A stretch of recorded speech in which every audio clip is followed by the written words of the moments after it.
साहब के बीच पुनः मैं अमोद निराला जी के साथ उनके राजनीतिक, सामाजिक और उनके बीच जो उनका जीवन दिनचर्या रहा है, किस प्रकार से उन्होंने राजनीतिक समाज में अपनी सामाजिकताओं के आधार पर एक अलग पहचान बनाई। जहां राजनीति में लोग छल, प्रपंच, कपट के आधार पर ही देश की सत्ता तक पहुंचते हैं, झूठ फरेब का रास्ता अपनाकर लोग सर्वोच्च स्थान को प्राप्त करते हैं। लेकिन अमोद निराला आज एक सामान्य रूप से पंच सरपंच होकर के लगातार 15 सालों से न केवल आम जनता के बीच बल्कि पूरी राजनीतिक, सामाजिक और प्रशासनिक बिंदुओं पे भी और कानूनी रूप से एक बड़े स्तर पे अपने ज्ञान के कारण, अपने व्यवहार के कारण एक उचित स्थान पाया है। अमोद निराला जी के साथ मेरा जो संवाद हुआ एक सरसई पोखर मंदिर पर, उनसे मैंने एक राजनीतिक विषयों पे, उनके जीवन दिनचर्या पे और उनके सफलतम जो आज तक का कार्यकाल रहा है उसके संबंध में उनसे बातें हुई। आप सुनिए ताकि उनकी बातों से आपको यह समझ में आएगा कि ईमानदारी से राजनीति की जा सकती है। समाज निर्माण में, सामाजिकता निभाने में, मानवीय मूल्यों पर काम करने के लिए बहुत ज़्यादा न तो पैसे की ज़रूरत है और न ही बहुत ज़्यादा किसी राजनेताओं की दरबारी करने की ज़रूरत है। यानी कि अगर आप सामाजिक रूप से और अपने मानसिक रूप से आप मजबूत हैं तो आपको रोकने वाला कोई नहीं है। तो आप सभी का शुक्रिया, धन्यवाद। सुनिए अमोद निराला जी को और फिर मैं आपसे अगली वीडियो में मिलूँगा। धन्यवाद। वर्ष 73 में मेरा जन्म हुआ था, रामपुर रत्नागर सरसई गढ़ पे, और मध्यम किसान परिवार में मेरा जन्म हुआ। मेरे पिताजी संत प्रवृत्ति के लोग थे। मैं अपने पिता का इकलौता पुत्र हूँ, 2 हमारी बहन हैं। बचपन में किसी तरह मैं मैट्रिक आईए किया। मैं मैट्रिक किया श्री नंदू सिंह उच्च विद्यालय सरसई फतेहपुर फुलवरिया से। इंटर में एडमिशन जमनी लाल महाविद्यालय हाजीपुर में हमारे पिताजी ने कराया। आर्थिक विपन्नता इतनी थी कि उन्होंने मुझे कहा कि नाम मैं लिखा देता हूँ, लेकिन आप अपना प्रताप जगाइए पढ़ने के लिए, अगर इच्छा पढ़ने की हो, और नहीं तो फिर कुछ बिजनेस कीजिए, नहीं तो दिल्ली, पंजाब, हरियाणा जाइए, कमाइए, परिवार चलाइए, शादी विवाह कीजिए। लेकिन उसी समय स्टूडेंट यूनियन का मुझे अध्यक्ष बना दिया गया। कुछ समय पश्चात धीरे धीरे हमारा कार्यकुशलता लोगों को भाने लगा। आम जनमानस में हाजीपुर शहर में मैं धीरे धीरे चर्चित हो गया। फिर अखिल भारतीय विद्यार्थी परिषद में मुझे लिया गया हाजीपुर नगर में। फिर मैं लालगंज नगर भारतीय जनता पार्टी का कोषाध्यक्ष हुआ। फिर मैं भारतीय जनता युवा मोर्चा का जिला मंत्री, फिर जिला अध्यक्ष, फिर भाजपा मेन बॉडी का वरीय जिला उपाध्यक्ष मुझे बनाया गया। उस समय मैं जिला अध्यक्ष का दावेदार था, लेकिन भाजपा के भीष्म पितामह श्री कैलाशपति मिश्रा जी ने कहा कि अभी बच्चे हो, थोड़ा समय बाद फिर तुम चुनाव लड़ना, सर्वसम्मति की परिपाटी बीजेपी में रही है, तुम वरीय उपाध्यक्ष रहो, अध्यक्ष इस बार दूसरे को होने दो, फिर अगली बार आपको चांस मिलेगा। फिर मैंने बिहार विधानसभा 48 जंदाहा से अपनी दावेदारी पेश की। मैंने नामांकन भी किया, लेकिन उम्र की आहर्ता और प्रशासनिक दबाव और हमारे जो प्रतिद्वंदी उम्मीदवार थे उनके धनबल के सामने मैं नौजवान, यूँ मानिए कि मैं झुका और मैं चुनाव लड़ न सका। फिर भी वो जितनी जनमानस में हमारा डिमांड था कि जिनको टिकट भारतीय जनता पार्टी ने दिया उनकी जमानत जब्त हो गई। फिर तब से मेरा सफ़र राजनीतिक दृष्टिकोण से चलता रहा। संघ से मैं जुड़ा रहा हूँ शुरू से। फिर मैं वर्ष 2001 में सर्वप्रथम जिला परिषद का चुनाव मैं लड़ा और मामूली मतों के अंतर से, चूँकि कामेश्वर बाबू नवीन सिनेमा हॉल के मालिक यहाँ से लड़ने आ गए, जातीय व्यवस्था एवं धनबल के सामने मुझे झुकना पड़ा, लेकिन काफ़ी जनता ने मुझे मत दिया। मामूली मत के अंतर से मैं जिला परिषद हार गया।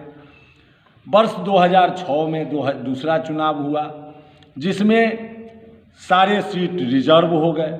मैं सामान्य वर्ग से आता हूँ। फिर 6 हमारा बुरा गया, लेकिन मैं वर्ष 2001 से सरसई सरोवर और इसके चहुओर के लिए संघर्ष करता रहा। भारत के प्रधानमंत्री से लेकर लोकतांत्रिक व्यवस्था में और पंचायत के वार्ड सदस्य तक बीच के जितने भी पद हैं सबों ने लिखा है, और जिसका प्रमाण मैंने अपने लेटर, हमने अपने संग्रह ऐतिहासिक धरोहर सरसई सरोवर में मैंने किया भी है। महामहिम राज्यपाल हों या भारत के प्रधानमंत्री हों या प्रतिपक्ष के नेता हों या विभिन्न पदों पे आसीन केंद्रीय और राज्य स्तरीय मंत्रीगण हों, सबों ने हमको एक सम्मान आज तक देने का काम किया है। मैं उन लोगों का आभारी भी हूँ। फिर तब से इस स्थल के लिए संघर्ष करते करते हम इतना मजबूत हो गए अंदर से कि यहाँ मेरे संघर्ष के क्रम में तत्कालीन कमिश्नर SM राजू, मिनहाज आलम वैशाली जिलाधिकारी, SP, अनुमंडल पदाधिकारी, ये सारे के सारे लोग हमको समझाने आए। जब मैं घोषणा किया था कि मैं आत्मदाह करूंगा, इस स्थल का अगर विकास नहीं होगा तो मैं अपने आप की आहुति दे दूंगा, लेकिन इस स्थल की महत्ता को जन जन तक पहुंचाने का मेरा जो लक्ष्य है उसके लिए मैं कुछ भी करूंगा। फिर सब लोग यहाँ आए, बड़ा बड़ा लेटर हमको थमाया गया प्रतिलिपि के रूप में, आज भी वह संग्रह में समर्पित है, कोई पढ़ सकता है, लेकिन यहाँ का कुछ भी विकास नहीं हुआ। तब से अब तक मैं निरंतर इस स्थल को प्रतिदिन एक बार, अगर मैं बिहार में हूँ तो एक बार जरूर भ्रमण करने, देखने के ख्याल से, नमन करने के ख्याल से मैं आता हूँ। और तब से देखिए, सारे आरक्षण के बावजूद मैं सरपंच हुआ, सरपंच होने के बाद फिर सरपंच संघ का प्रखंड अध्यक्ष हुआ, सब प्रखंड अध्यक्ष के बाद जिला अध्यक्ष हुआ, और जिला अध्यक्ष के बाद मैं आज बिहार प्रदेश पंच सरपंच संघ का जो इलेक्टेड पर्सनों का ये संगठन है, इसमें सेलेक्टेड लोग नहीं हैं, ये जो भी हैं जनता द्वारा चुने गए हैं, वो हमारे माननीय पंच हों, उप सरपंच हों या माननीय सरपंचगण हों। और आज बिहार प्रदेश पंच सरपंच संघ का तीसरी बार मैं निर्विरोध प्रदेश अध्यक्ष चुना गया हूँ, और ये सब का सब कृपा महादेव का है। वर्ष 2014 में मुझे इंटरनेशनल कॉन्फ्रेंस, विश्व स्तरीय अंतर्राष्ट्रीय सम्मेलन में मुझे प्रतिनिधित्व करने का मौका मिला। ये भी मैं महादेव के ऊपर छोड़ता हूँ कि उनकी दया से मिला। और तब से आज तक विभिन्न राज्यों में जो मान सम्मान, ख्याति या जो प्रशस्ति पत्र और जो मेडल और शील्ड मिले हैं, वो सब का सब महादेव के आशीर्वाद से है। और मैं समझता हूँ, जहाँ तक मेरा बुद्धि विवेक ज्ञान काम करता है, महादेव के अलावा कहीं कुछ नहीं है। ये आदि भी ये हैं और अंत भी यही हैं। और हम आप जितने भी मानव हैं, जीव जंतु हैं, पशु पक्षी हैं, सब इन्हीं से शुरू है और इन्हीं में जाके समाहित है, अंत है। मैं समझता हूँ कि राजनीतिक क्षेत्र में अपने आप को मैं स्थापित जो कर पाया हूँ, उस स्थापन में मुख्य भूमिका अगर किसी का है तो वो महादेव का है। वर्तमान समय में लोगों का दबाव है, जन निर्वाचित जनप्रतिनिधियों का, जैसे हमारे माननीय वार्ड सदस्य भाई बहन, माननीय उप मुखिया भाई बहन, माननीय पंचायत समिति भाई बहन, ये जिला परिषद सदस्य भाई बहन, ये सारे लोगों का दबाव आ रहा है कि स्थानीय निकाय MLC का चुनाव लड़ूं। अब तक मेरे द्वारा घोषणा नहीं किया गया है, लेकिन वार्ड संघ, पंच सरपंच संघ, ऐसे कई एक संघ संगठन है ना, ये सब लोग चाहते हैं कि मैं MLC चुनाव में चुनाव लड़ूं।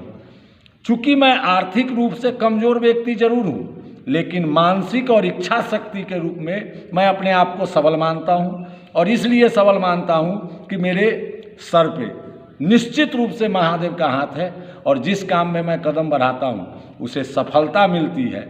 ये मेरा सौभाग्य है कि महादेव ने इस युग मुझे समझा कि एक चाकर के रूप में हम उनकी चाकरी कर रहे हैं, और हमारा समस्त फाइल वो सब देखते।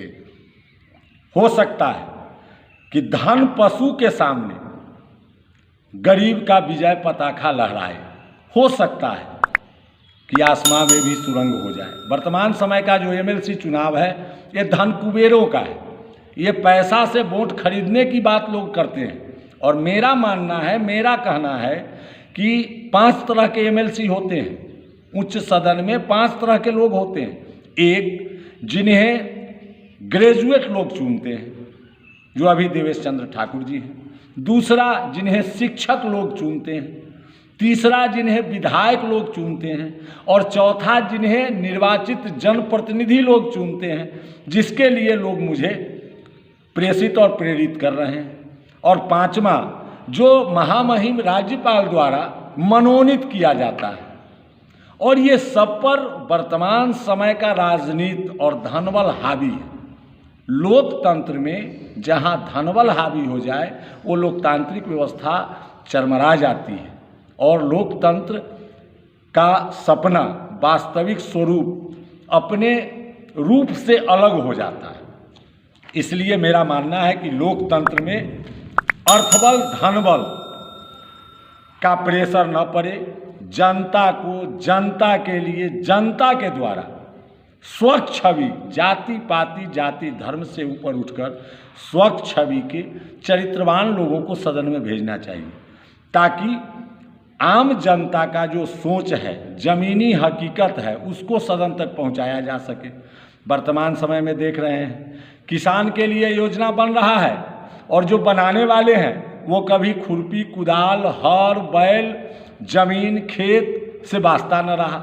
कट्ठा धूर उनको कनमा समझ में नहीं आता है। एसी में बैठ के और किसान के लिए योजना पास कर देते हैं। उससे किसान को कितना हानि है, कितना लाभ है। दूसरी ओर अभी आप देख रहे हैं, हमारा एक मिशन चल रहा है, कृषि योग्य भूमि को, ये मैं थोड़ा सा इस पर 2 शब्द कहना चाहूँगा।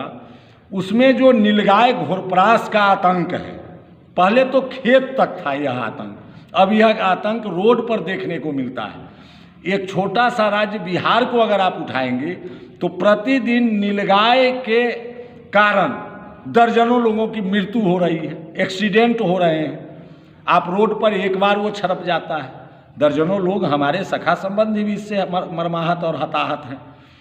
अभी आप इसी पंचायत का झा जी घोरपरास के कारण मर गए।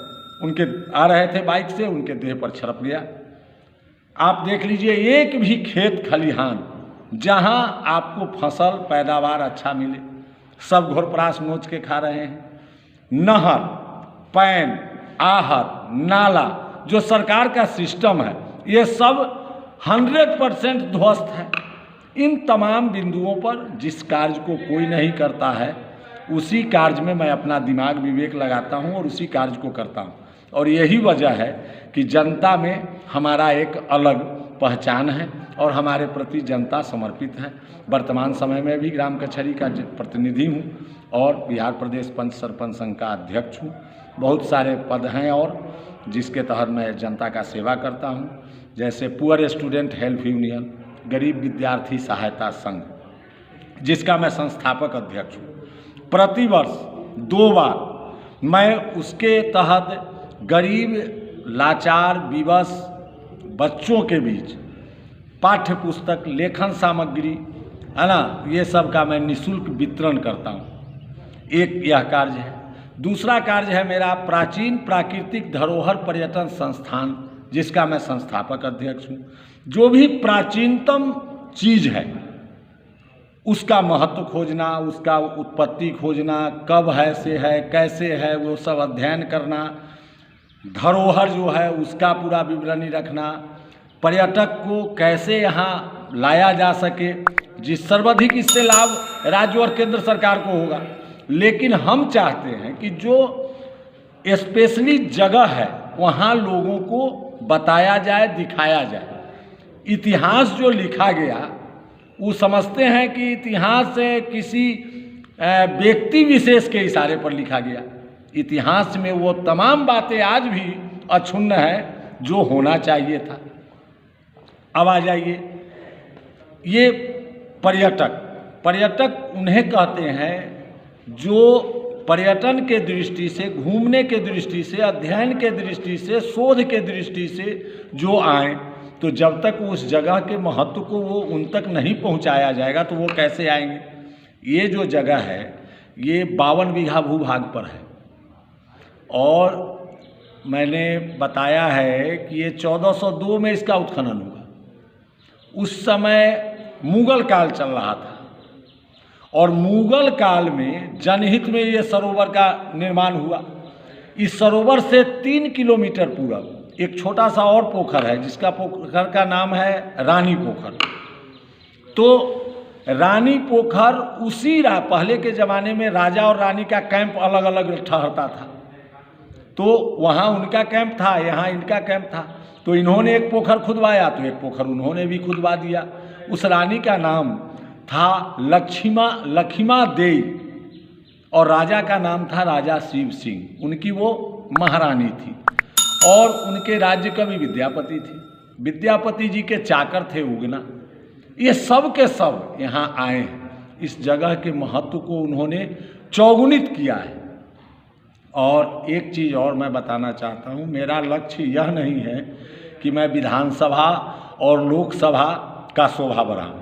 मेरा और मेरे जीवन का मात्र एक लक्ष्य है कि किसी तरह हम जिस भारतवर्ष के बिहार के वैशाली जैसे छोटे से कस्बे में मैंने जन्म लिया है, यहाँ से वह पुनः एक आगाज हो जिससे संपूर्ण विश्व लाभान्वित हो, आह्लादित हो, पुष्पित हो, पल्लवित हो। इसके लिए मैं संघर्ष कर रहा हूँ और इस संघर्ष में मेरा साथ सैकड़ों महामानव दे रहे हैं। ऐसे ऐसे लोग भी हैं इस संघर्ष में हमारे साथ जिनके सामने अर्थ कोई चीज़ नहीं है। ऐसे लोग हैं जिनके सामने जनबल कोई चीज़ नहीं है, यानी कि प्रचुर मात्रा में उनमें यह शक्ति है और निस्वार्थ भाव से हमें सहयोग करते हैं और हम जो कहते हैं उसको सुनते हैं, फिर अपने स्तर से उसकी जांच करते हैं, परख करते हैं और जो अच्छा लगता है उसमें पूरा पूरा सहयोग देते हैं। एक बार मैं चाहता हूं कि वैशाली की धरती पुनः एक नई मार्ग प्रशस्त करे जो विश्व के लिए एक प्रश्नवाचक चिन्ह हो, और वो क्षमता केवल वैशाली बिहार में ही है। बिहार का एक छोटा सा अर्थ मैं बताना चाहूँगा। बिहार का अर्थ लोग समझ लेते हैं घूमने का जगह, नहीं। बिहार वह जगह है जहाँ सबसे पहले ज्ञान की अंकुरण हुई। बिहार वह जगह है जहाँ लोकतंत्र की पहली लालिमा फूटी। बिहार वह जगह है जहाँ धर्म का स्थापना होता आया है। जैसे उदाहरण के तौर पे आप देख सकते हैं 24वें तीर्थंकर महावीर जी, भगवान महावीर जिन्होंने जैन धर्म की स्थापना की, भगवान बुद्ध जिन्होंने बौद्ध धर्म की स्थापना की। ये वैशाली अनमोल रत्न ही नहीं, अनमोल रत्नों में भी सुपर एक वह रत्न है जिस रत्न का कार्य विश्व के पास नहीं है। हम चाहते हैं कि यहाँ का एक एक व्यक्ति, इस जिला का, इस राज्य का एक एक व्यक्ति चाणक्य और चंद्रगुप्त के समान है। किसी में अगर राज्य करने की क्षमता विराजमान है तो किसी में राजा बनाने की क्षमता कूट कूट की भरी पड़ी है। बस इस मिट्टी को पहचानने की ज़रूरत है, नौजवानों को आगे आने की ज़रूरत है। आप जैसे राष्ट्रभक्त, देशभक्त और न्यायप्रिय प्रिंट एवं इलेक्ट्रॉनिक मीडिया के भाई बहनों को इस पर फोकस करने की ज़रूरत है। वर्तमान समय में तो देख रहे हैं कि जिधर धनबल घूम जाए उधर सारी सृष्टि घूम जाती है। ऐसा नहीं होना चाहिए। हम मानव हैं और मानव होना ही अपने आप में 84 लाख जोनी में सर्वश्रेष्ठता को पाता है। और जो मानव इस विषय पर अध्ययन न कर सके वो मेरे समझ से पशु के समान है। और राजनीतिक जीवन का अंत क्या है ये मुझे पता नहीं, लेकिन इतना ज़रूर है कि मैं मरने के अंतिम सांस तक संघर्ष करता रहूँगा जो जनहित, राष्ट्रहित, समाज हित और न्याय हित में होगा।